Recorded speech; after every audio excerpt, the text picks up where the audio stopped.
ถ้าใครชอบนาฬิกาสปอร์ตแต่เบื่อนาฬิกาทรงกลมแล้วและอยากได้นาฬิกาที่ราคาคุ้มค่าต้องเรือนนี้ครับ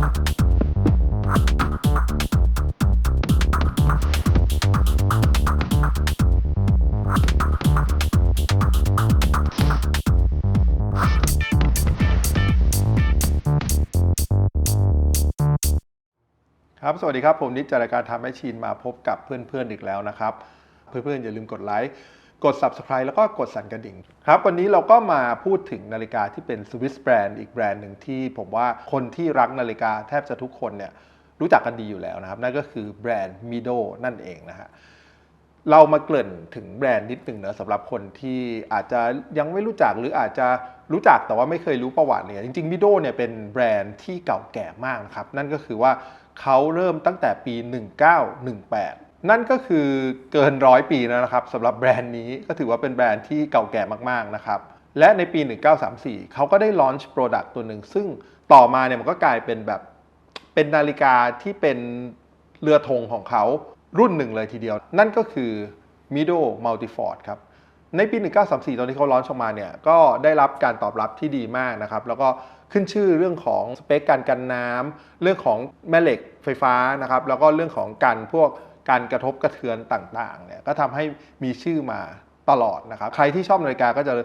จำได้ว่าMidoเนี่ยมีรุ่นนี้ที่เป็นรุ่นหลักรุ่นหนึ่งของ Mido มาตลอดก็คือ Multiford นะครับและในปี 2023 เนี่ยก็ถือว่าเป็นจุดเปลี่ยนที่สำคัญของแบรนด์เลยก็คือว่าเขาได้ลอนช์ Mido Multiford TV Big Date ออกมาซึ่งได้รับความสำเร็จอย่างแบบโอ้โหล้นหลามมากๆเพราะว่า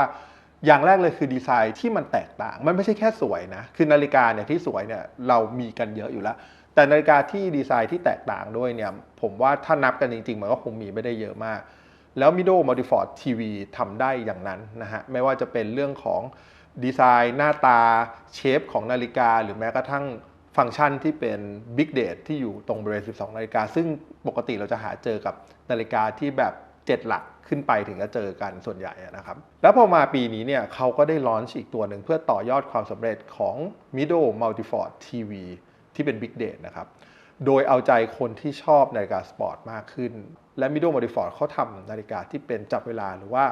เรียกว่ารุ่น Mido Multiford TV Chronograph ขึ้นมาแล้ววันนี้เดี๋ยวเราไปดูกันว่ามันน่าสนใจยังไงบ้างครับและนี่คือ Mido Multiford TV Chronograph นะครับเป็นไงครับผมว่าเห็นหน้าตาเนี่ยก็ลงรักกันเนาะคือผมว่า Mido Multiford TV เนี่ยเป็นนาฬิกาที่ดีไซน์ออกมามันอยู่ตรงกลางพอดีอย่างแรกเลยเนี่ยคือปกติผมจะชอบแบบ first impression ใช่ไหมว่านาฬิกาเหล่านี้เรามองแล้วเรารู้สึกว่าเฮ้ยเราชอบอะไรผมรู้สึกว่าเขาจัดวางตำแหน่งขององค์ประกอบแล้วก็ทำ color combination ได้ดีมากแล้วมันเป็น color combination ที่เราไม่ค่อยเห็นในนาฬิกาเท่าไหร่นะครับก็คือเดี๋ยวเราไปดูรายละเอียดกันนะตัวเคสเนี่ยคือจริงๆแล้วเนี่ยเขาได้อินสปิเรชันมาจากทีวีในยุคประมาณ70นะคือถ้าเราบอกคนสมัยนี้ว่าแบบมันเป็นรุ่นทีวีไม่ใช่ทีวียังไงเพราะทีวีปัจจุบันมันเป็น16:9ใช่ไหมยังไงมันก็ไม่ใช่เชฟนี้แน่นอนแต่ถ้าเกิดเราย้อนกลับไปเมื่อยุค70 60อะไรพวกนี้ทีวีมันก็จะเป็นทรงนี้แหละคือเป็นกลมๆเหลี่ยมๆคือมันเป็นทรงเหลี่ยมที่มีความโค้งซึ่งอันนี้มันจะอยู่ตรงกลางระหว่างนาฬิกาเหลี่ยมกับนาฬิกากลมนะฮะซึ่งส่วนตัวผมมองว่าทรงเนี้ยค่อนข้างน่าสนใจมากๆเลยนะครับบางคนอาจจะมองว่าแบบไอ้ Mido Multiford TV เนี่ยมันไปคล้ายกับแบรนด์ดังอย่างเช่น Patek Philippe Aquanaut นะซึ่งถามว่ามีส่วนคล้ายไหมคล้ายมากแต่ถ้าบอกคนบอกอันนี้มันก๊อปปี้เข้ามาหรือเปล่าต้องบอกตรงๆว่าจริงๆแล้วเนี่ยนาฬิกาที่เป็นทรงนี้นะที่เป็นเรียกว่าทรงทีวีเนี่ยของ Mido เองเนี่ยเขามีมาตั้งแต่ปี 1973 นะครับไม่ว่าจะเป็นในปี 1973 1980อะไรพวกนี้เขาก็จะมีนาฬิกาที่เป็นทรงนี้อยู่แล้วเพราะฉะนั้นเนี่ยจริงๆแล้วเรือนนี้ของ Mido เนี่ยเขาต่อยอดความสำเร็จมาจากของเขาเองมากกว่านะครับมันก็ไปละไม้คล้ายคลึงกับ Patek Philippe Aquanaut นะครับซึ่งถ้าถามผมว่าผมเฉยๆเพราะนาฬิกาทรงกลมมันก็มีเยอะแยะนาฬิกาทรงเหลี่ยมก็มีเยอะแยะนาฬิกาทรงนี้มันก็มีเยอะแยะเพียงแต่ว่าเราไปเห็นใครที่ค่อนข้างดังมากๆเราก็เลยคิดว่าอีกอันนึงเนี่ยมันไป copy หรือมี inspiration มาแต่จริงๆแล้วเนี่ยผมว่าตัวเขาเองเดี๋ยวเขาก็ทำตรงนี้มาตั้งแต่ประมาณ50-60 ปีที่แล้วนะครับคราวนี้เรามาดูรายละเอียดบนหน้าปัดกันนะครับ หน้าปัดเรือนนี้เป็นสีที่เรียกว่าเป็นแอนทราไซต์นะคือมันจะเป็นสีแบบเทาแต่มันไม่ใช่เป็นเทาดำอย่างเดียวนะมันมีสีที่เป็นอมแบบน้ำตาลสีแบบออกแนวสีโทปอยู่ข้างในด้วยนะครับแล้วก็สิ่งที่ผมชอบมากก็คือว่าเขามีการเล่นเฉดสีเรียกว่าเป็นเกรเดียนนะครับก็คือว่าหรือเมื่อก่อนเรียกวินเยตนะก็คือตรงกลางเนี่ยมันจะสว่างกว่าตรงขอบที่อยู่หน้าปัดนะฮะอันนี้มันได้ประโยชน์2อย่างแรกเลยคือมันดูเท่แล้วมันก็ดูมีความเรโทรวินเทจอยู่ในตัวซึ่งก็เหมาะอยู่แล้วเพราะว่าเป็นนาฬิกาที่มาจากยุค70นะครับอย่างหนึ่งเนี่ยที่ผมว่ามันทำให้ดูดีมากๆแล้วก็อ่านตัวเลขง่ายมากๆเพราะว่าถ้าสังเกตดูดีเนี่ยตัวจุดที่เป็นอินเด็กซ์ทั้งหมดที่มีใส่พลายน้ำลงไปเนี่ยเขาจะเป็นสีขาวเพราะฉะนั้นเนี่ยพอหน้าปัดเนี่ยมันค่อยๆไล่เกรเดียนไปเป็นสีเข้มที่อยู่ด้านนอกเนี่ยมันก็เลยทำให้การมองหลักเวลาเนี่ยหรือว่าอินเด็กซ์ต่างๆเนี่ยชัดเจนมากยิ่งขึ้นด้วยนะคือมันไม่ใช่แค่สวยอย่างเดียวแต่ผมว่ามันได้เรื่องฟังก์ชันด้วยเพราะฉะนั้นผมว่าอันนี้ทำมาค่อนข้างดีนะครับจุดเด่นอีกอย่างหนึ่งก็คือว่าตัวจับเวลานะอันนี้เรียกว่า Tri Compact นะก็คือมี3วงนั่นเองนะฮะแต่ว่าดีเทลของวงจับเวลาปกติเนี่ยเราก็จะเจอดีเทลของจับเวลาเป็นวงกลมอะไรอย่างงี้ใช่ไหมอันนี้เขาออกแบบวงจับเวลาเนี่ยให้ล้อกับเคสเชฟด้วยก็คือว่าเชฟของนาฬิกาเนี่ยเป็นออกเหลี่ยมแล้วก็มีความโค้งอยู่ขอบๆใช่ไหมฮะเพราะฉะนั้นเนี่ยตัววงจับเวลาทั้ง3วงเนี่ยเขาทำเป็นลักษณะเดียวกันก็คือว่าเป็นเหมือนสี่เหลี่ยมที่เป็นทรงเดียวกับเคสเลยซึ่งทำให้ออกมาแล้วมันดูกลมกลืนมากๆนะฮะที่บอกตั้งแต่ตอนต้นว่าแบบผมชอบ color combination นี้เพราะว่าเขาเลือกใช้สีเหลืองซึ่งปกติเราไม่ค่อยเจอเท่าไหร่เราจะเจอสีแดงนาฬิกาสปอร์ตเนี่ยอาจจะถ้าเป็นกลุ่มดำน้ำก็อาจจะเจอสีน้ำเงินอะไรเงี้ยกลุ่มโครโนกราฟอาจจะเจอสีแดงที่แซมเข้ามาบ้างหรืออาจจะเจอสีส้มในบางแบรนด์อะไรเงี้ยแต่อันนี้เขาเลือกใช้สีเหลืองซึ่งมันไปแมทช์กับสีแอนทราไซต์ของหน้าปัดมากๆคือแอนทราไซต์หน้าปัดอันเนี้ยมันเป็นเทาอย่างที่บอกตั้งแต่ต้นนะมันเป็นเทาที่อมแบบน้ำตาลอมเขียวนิดๆอะไรเงี้ยมันก็เลยทำให้ตัวเอลิเมนต์ที่เป็นสีเหลืองเนี่ยที่มันมาแอคเซนต์นิดๆเนี่ยมันทำให้เข้ากันนะครับโดยที่เขาก็ใส่ลงไปไม่ได้เยอะหรือน้อยเกินไปนะผมว่าอย่างแรกเลยที่เข็มโครโนกราฟเนี่ยอันนี้คือใช่เลยแล้วสิ่งที่เขาทำอีกอย่างหนึ่งเนี่ยโดยปกติเนี่ยบางเรือนเนี่ยหรือว่าบางแบรนด์เขาก็จะเอาชุดเข็มที่เป็นเข็มจับเวลาที่อยู่ในซับไดอัลเนี่ยเป็นสีเดียวกันแต่ว่าอันนี้เขาเปลี่ยนใช้เข็มที่ซับไดอัลเนี่ยเป็นเข็มสีดำแอนทราไซต์เหมือนกันนะครับแต่ว่าใช้วิธีใส่ตัวเลขให้เป็นสีเหลืองแทนซึ่งผมว่ามันดูดีกว่าเพราะว่ามันไม่ดูรกเกินไปคือถ้าเกิดมันเป็นเข็มทั้งหมดเนี่ยเพราะว่ามันจะรู้สึกว่ามันมีขีดอะไรไม่รู้อยู่เต็มหน้าปัดไปหมดคราวนี้เขาใช้สีเหลืองนะครับเพื่อแมทช์กับตัวเลขจับเวลาที่เป็นแท็กคีมิเตอร์เนี่ยที่อยู่รอบๆตัวขอบของด้านในของนาฬิกาเนี่ยเป็นสีเหลืองแล้วก็แมทช์กับตัวหนังสือเพื่อแมทช์กับตัวเลขที่อยู่บนซับไดอัลก็เป็นสีเหลืองเช่นเดียวกันเพราะฉะนั้นผมว่ามันเลยเป็นคอมบิเนชันที่สวยมากนะครับตรงบริเวณ12นาฬิกาเนี่ยก็มีโลโก้มิโดแล้วก็มีคำว่าออโตเมติกอยู่นะฮะแล้วก็ตรง6นาฬิกาบริเวณซับไดอัลตรง6นาฬิกาก็จะมีเขียนว่ามัลติฟอร์ดนะครับโดยที่บริเวณประมาณ4โมงครึ่งเนี่ยก็จะมีช่องที่เป็นช่องเดทวินโดว์อยู่ด้วยนะครับโดยที่ตัววินโดว์ตรงเนี้ยเขาจะใช้เป็นแบ็กกราวด์สีดำนะแล้วก็ตัวหนังสือสีขาวก็เลยทำให้เรือนนี้มันดูไม่หลุดออกมาถ้าตัววันที่เนี่ยเป็นตัวหนังสือสีดำบนพื้นขาวเนี่ยตัววันที่มันจะเด่นลอยออกมามากซึ่งมันจะทำให้ทุกอย่างมันรกไปหมดคือจริงๆแล้วเนี่ยการออกแบบโครโนกราฟเนี่ยผมว่ามันค่อนข้างต้องทำให้ซิมเปิลคือในมุมนึงเนี่ยความสวยมันต้องมีแต่อีกมุมนึงเนี่ยมันต้องฟังก์ชันมันต้องได้ด้วยแล้วฟังก์ชันหลักของนาฬิกาจับเวลาก็คือเข็มจับเวลาซึ่งอันนี้เขาทำให้เข็มจับเวลาแล้วก็ตรงซับไดอัลเนี่ยเด่นพอแล้วเพราะฉะนั้นถ้าเกิดว่ามีวันที่มันแย่งกันเด่นขึ้นมาเนี่ยผมว่ามันจะดูรกไปหมดมากๆนะฮะซึ่งอันนี้ก็ถือว่าทำได้ดีอีกอย่างหนึ่งที่ผมว่าคนจะต้องชอบมากๆก็คือตัวดีเทลหรือว่าตัว texture บนหน้าปัดนะฮะแต่ว่าจริงๆแล้วถ้ามองลึกๆลงไปเนี่ยเราจะเห็นแล้วมันเป็น texture ที่เป็นแนวนอนนะไม่ใช่แนวตั้งเป็นแนวนอนซึ่งมันมีความแบบผมว่ามันดูออร์แกนิกนะมันไม่ได้ดูเป็นเส้นที่เป๊ะแบบเป็นลายแบบเหมือนลูกฟูกหรืออะไรอย่างนี้หรือเป็นลายหลังคากระเบื้องหรืออะไรอย่างเงี้ยคือมันเป็นเส้นที่ดูแบบมีความเป็นแบบเสี้ยนไม้หรืออะไรอย่างนี้นิดหนึ่งอ่ะมันเลยทำให้มันดูออร์แกนิกมากขึ้นมันเลยน่ามองผมรู้สึกอย่างนั้นนะบางคนอาจจะชอบหรือไม่ชอบก็ได้นะแต่ผมรู้สึกว่ามันทำให้มันดูมีความธรรมชาติมากขึ้นแล้วมันดูแล้วน่าสนใจอยากมองมากๆอะไรอย่างเงี้ยครับ ตัวสเปคนะครับนาฬิกาเนี่ยมีเส้นผ่าศูนย์กลางประมาณ42มิลนะฮะแล้วก็ลักทูลักเนี่ยอยู่ที่ประมาณ50มิลนะครับเพราะฉะนั้นนาฬิกาไม่ได้เป็นนาฬิกาเล็กเลยนะเป็นนาฬิกาสปอร์ตเต็มตัวนะครับแล้วก็มีความหนาอยู่ที่ประมาณ14มิลก็เป็นปกตินะครับนาฬิกาโครโนกราฟก็จะมีปุ่มที่เป็นพุชเชอร์อยู่ด้านบนแล้วก็ด้านล่างเนี่ยด้านบนก็จะเป็น start แล้วก็ stop นะครับแล้วก็ด้านล่างก็จะเป็นตัว reset นั่นเองนะฮะส่วนตรงนี้ก็คือเป็นเม็ดมะยมซึ่งเอาไว้ตั้งเวลาเท่านั้นนะส่วนวันที่นะครับวันที่จะมีปุ่มอยู่ตรงนี้นะครับซึ่งมิโดเนี่ยเขาจะแถมตัวพุชเชอร์มาให้ด้วยนะครับสำหรับตั้งวันที่ตรงนี้นะฮะตัวเคสเนี่ยก็จะถูกออกแบบให้เป็นลักษณะขัดด้านผสมขัดเงานะซึ่งตรงที่เป็นจุดที่มันจะ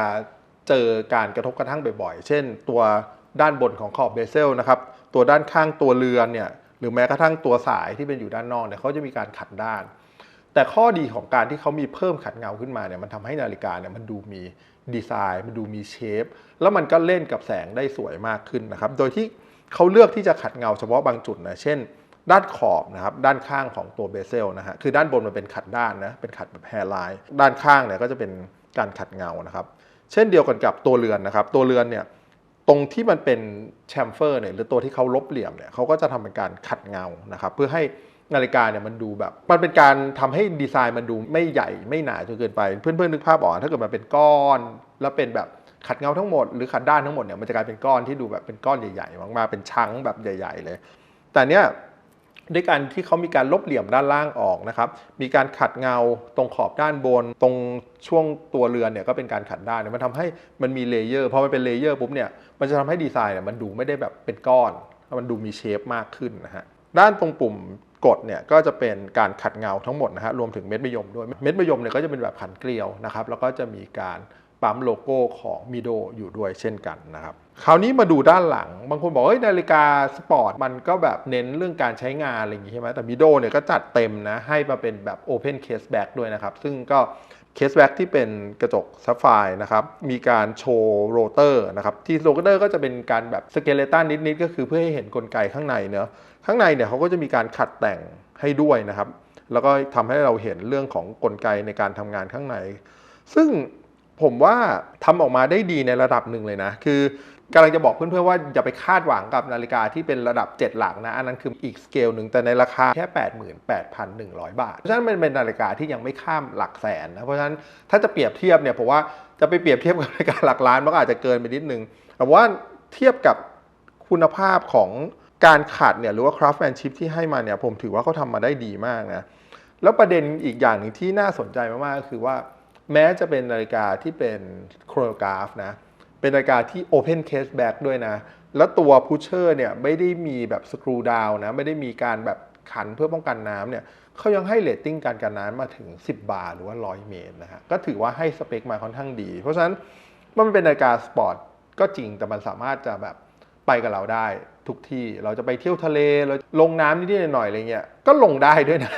ว่ายน้ำสระว่ายน้ำนะไม่ใช่ลงไปดำน้ำนะสระว่ายน้ำอะไรเงี้ยก็ใส่เรือนนี้ไปได้เหมือนกันนะก็ถือว่าเป็นนาฬิกาที่ค่อนข้างแบบให้สเปคมาดีนะครับมาดู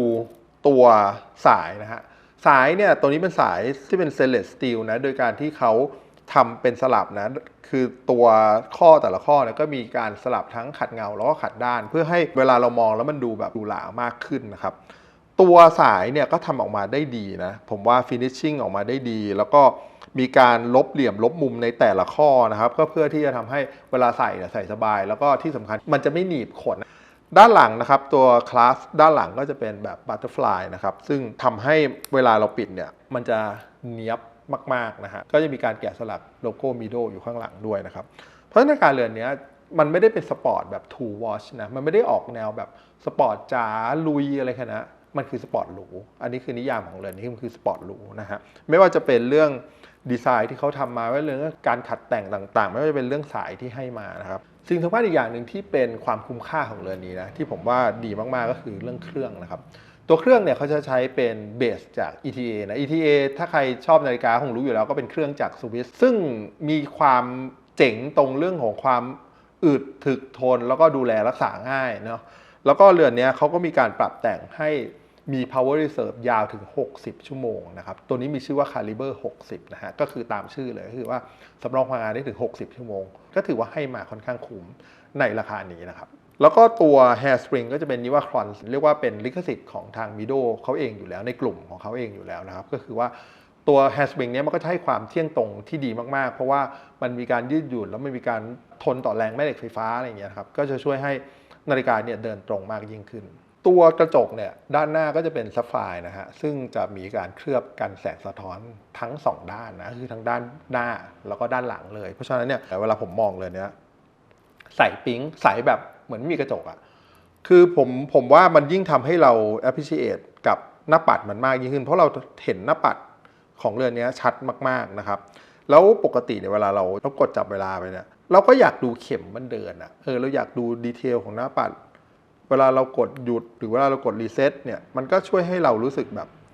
enjoy กับการดูนาฬิกาเรือนนี้ด้วยเช่นกันนะครับครับงั้นคราวนี้เรามาดู Mido Multiford TV Chronograph บนข้อมือของผมกันนะครับ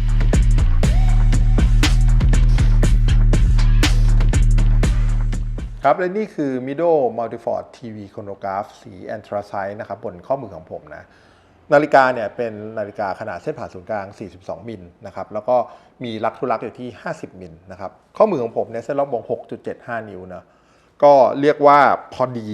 มากแล้วนะฮะโชคดีที่ผมว่าเขาทำลักทุลักไม่ยาวจนเกินไปมันเลยทำให้เรือนนี้เวลาอยู่บนข้อมือของผมเนี่ยผมยังใส่ได้อยู่แต่มันอาจจะเกือบจะใส่ไม่ได้แล้วนะเพราะว่าอยู่ในช่วงที่ค่อนข้างใหญ่มากๆแล้วแต่นาฬิกาสปอร์ตเนี่ยข้อดีของเขาโดยเฉพาะโครโนกราฟเนี่ยคือพื้นที่บนหน้าปัดเนี่ยมันไม่ได้มีเหลือเยอะเพราะฉะนั้นถ้านาฬิกามันเรือนใหญ่นิดนึงเนี่ยหรือหน้าปัดมันกว้างนิดนึงเนี่ยมันก็ยังใส่แล้วยังดูสวยเพราะว่ามันมีดีเทลบนหน้าปัดเยอะแต่ถ้าเกิดเป็นนาฬิกาแบบอย่างเช่นนาฬิกาดำน้ำที่มันไม่มีฟังก์ชันอะไรมีแค่3เข็มเนี่ยถ้ามันใหญ่มากๆเนี่ยมันจะดูทุกอย่างมันโล้นไปหมดแล้วมันจะดูแบบเหมือนช่องว่างมันเยอะบนหน้าปัดแต่อันเนี้ยคือเวลามองอย่างนี้เนี่ยโอ้โหพอดีเลยสวยมากนะครับแล้วผมเนี่ยเวลามองตรงผมยังเห็นสายที่มันยังโอบรับข้อมือเราอยู่ก็เลยทำให้รู้สึกว่าเรือนนี้มันเป็นนาฬิกาโครโนกราฟซึ่งแบบทำได้ดีมากๆแล้วก็อยู่บนข้อมือได้สวยมากความหนาเนี่ยแม้มันจะอยู่ประมาณ14มิลนะครับก็คือค่อนข้างหนานิดนึงเนี่ยแต่ว่าพอเวลาอยู่บนข้อมือเนี่ยไม่ได้รู้สึกถึงความหนานั้นเท่าไหร่เพราะว่าเขามีการขัดลบเหลี่ยมลบมุมออกนะฮะแล้วมันก็เลยทำให้คือด้วยความที่นาฬิกามันมีความโค้งด้วยมีความแบบออร์แกนิกด้วยมันก็เลยทำให้มันดูเข้ากับข้อมือได้ดีให้บอกว่ามันเข้ากับสีดำด้วยนะใครแต่งตัวใส่เสื้อผ้าสีดำๆเนี่ยเรือนนี้เข้ามากแต่สำหรับผมเนี่ยเรือนนี้แม้ว่าสายเหล็กมันจะสวยใช่ไหมแต่ผมรู้สึกว่าเวลาเปลี่ยนเป็นสายที่เป็นสายผ้าเนี่ยโอ้โหมันได้ฟีลลิ่งอีกแบบหนึ่งเลยนะแล้วเขาก็แถมมาให้ด้วยนะครับก็คือเป็นเส้นนี้นั่นเองนะฮะคือด้านบนเนี่ยก็จะเป็นลักษณะคล้ายๆผ้าแคนวาสนะแล้วก็ด้านหลังเนี่ยก็จะเป็นลักษณะเป็นยางซิลิโคนนะครับซึ่งทำออกมาได้ดีมากแล้วก็มีการสติชชิ่งตรงหัวสายนะครับให้เป็นสีเหลืองก็ให้แมทช์กับตัวอินเด็กซ์ของนาฬิกานะครับแล้วเรามาดูว่าถ้าเปลี่ยนสายแล้วเนี่ยจะเป็นยังไงนะครับวิธีการเปลี่ยนสายของเรือนนี้ก็ง่ายมากๆนะครับเพราะเขามีระบบที่เป็น Quick Release นะก็คือว่าไม่ต้องใช้เครื่องมืออะไรเลยใช้นิ้วอย่างเดียวก็สามารถจะถอดออกมาได้ง่ายๆแบบนี้แล้วนะฮะทำให้แบบผมว่าใครที่ชอบเปลี่ยนสายบ่อยๆหรือชอบอยากจะแมทช์สายกับการแต่งตัวที่มันหลายๆแบบอะไรอย่างเงี้ยก็สามารถที่จะทำได้ไม่ยากเลยนะครับก็คือถอดออกมาได้เลยแบบนี้ตัวสายที่เป็นสายซิลิโคนที่ให้มาเนี่ยก็เป็น Quick Release เหมือนกันนะครับเพราะฉะนั้นก็เหมือนเดิมคือง่ายมากคือเราสามารถที่จะเปลี่ยนสายเป็นจากสายเหล็กเป็นสายยางภายในเวลาแค่แบบประมาณแบบนาทีเดียวอะไรอย่างเงี้ยก็สามารถที่จะได้นาฬิกาสายใหม่เนี่ยเป็นแบบนี้แหละครับแล้วเป็นไงพอมันเปลี่ยนสายเนี่ยฟีลลิ่งนาฬิกามันเปลี่ยนเลยนะโอเคความหรูหรามันอาจจะน้อยลงแต่ผมรู้สึกว่าเฮ้ยมันดูแบบสปอร์ตมากแล้วมันดูประเด็นคือมันเบาลงเยอะมากด้วยคือนาฬิกาโครโนกราฟมันมีความหนักอยู่แล้วใช่ไหมเพราะว่ามันมีเครื่องมันมีกลไกที่ค่อนข้างซับซ้อนมีหลายชิ้นส่วนเยอะมากแล้วพอเป็นสายเหล็กมันยิ่งหนักเข้าไปอีก